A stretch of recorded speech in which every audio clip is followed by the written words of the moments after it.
Bonjour et bienvenue pour cette nouvelle vidéo flore aquatique. Alors on se retrouve encore chez moi. Dans mon bassin, j'ai mis il y a quelques temps des petits Neotropis chromosus. Le problème, c'est que je n'arrive pas à les voir.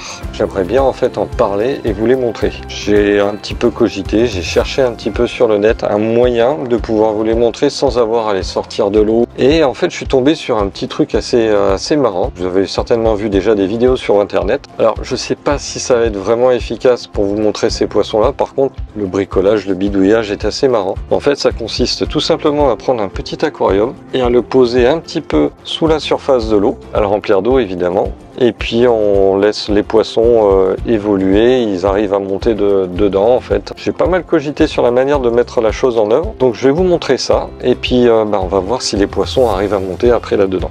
Ce que j'ai vu le plus souvent, c'est un genre de petit châssis en ferraille qui est posé dans le fond et qui permet en fait de servir d'assise, de support pour l'aquarium. Moi je trouve que c'est moche parce que c'est dans le bassin, ça peut gêner les poissons, c'est même plus ou moins visible selon la manière dont c'est fait, donc je vais pas me lancer là-dessus. D'autres personnes utilisent des pierres ou des trucs comme ça pour pareil, pour faire un support. Je trouve pas ça génial, donc j'ai réfléchi à un truc. Comme le bassin est assez petit, je pense mettre en fait des tringles en travers et poser l'aquarium dessus.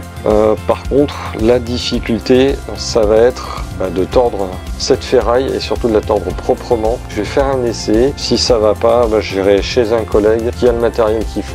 Je viens de faire l'essai, c'est une catastrophe. Ce que je vais faire, c'est que je vais aller chez mon collègue. On va tordre et gainer la ferraille. Vous allez voir ça en image du coup.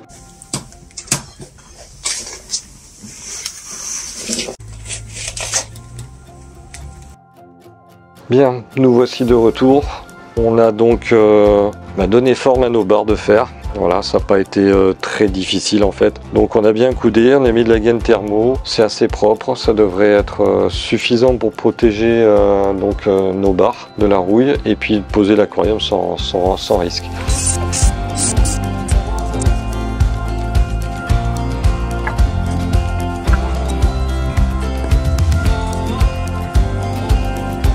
Voilà, je pense que j'ai trouvé le bon emplacement pour les barres. Donc maintenant ce qu'il me reste à faire, c'est revisser les planches et puis ensuite on va mettre l'aquarium en eau.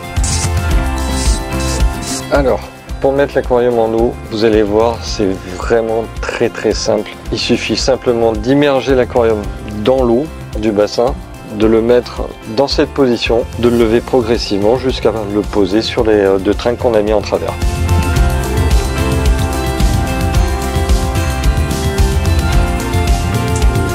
Le plus compliqué, c'est de mettre l'aquarium sur les tringles sans vider l'eau. Si de l'air venait à s'engouffrer dedans, l'eau pourrait se vider.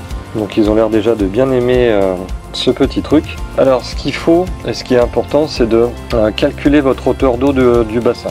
Si vous ne mettez pas assez d'eau, vous risquez avec l'évaporation d'avoir un appel d'air qui se crée et donc votre aquarium qui se vide. Et si vous mettez trop d'eau, les poissons ne trouveront pas forcément l'entrée. Ils ont tendance à naviguer assez près de la surface et auront peut-être du mal à trouver l'entrée. Voilà, on a fini d'installer l'aquarium. Les poissons ils sont pas encore habitués, donc pour le moment ils ne montent pas. On va attendre un petit peu, on va les laisser faire. Donc quelques petits conseils quand même. Ne mettez pas le rejet d'eau ou le bullage en direction de l'aquarium ou sous l'aquarium parce que qu'est-ce qui va se passer? Il va y avoir des remontées d'air qui vont se faire et votre aquarium va se vider progressivement de son eau. Deuxième chose, concernant le niveau du bassin, ce qui va se passer, c'est qu'il faut prendre en considération que si par exemple il y a de l'évaporation, que le niveau du bassin arrive en dessous du niveau de l'aquarium va se vider d'un coup. Si vous remplissez trop à ras-bord votre bassin et que l'aquarium venait à se vider, il y aura un débordement, donc il faut en tenir compte.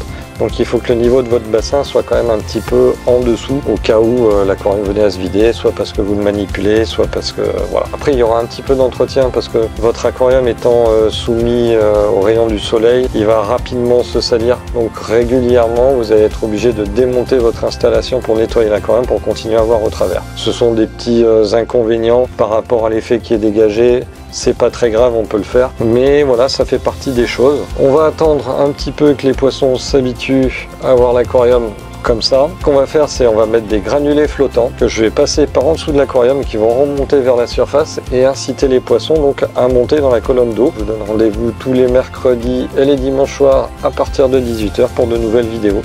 Et puis si ce genre de tuto vous intéresse, n'hésitez pas à le mettre en commentaire. On essaiera de trouver d'autres petites bricoles à faire de ce genre. C'est toujours sympathique. Alors les puristes n'aiment pas forcément, mais des gens qui ont envie un peu de se changer les idées, ça peut être intéressant. Allez, à bientôt!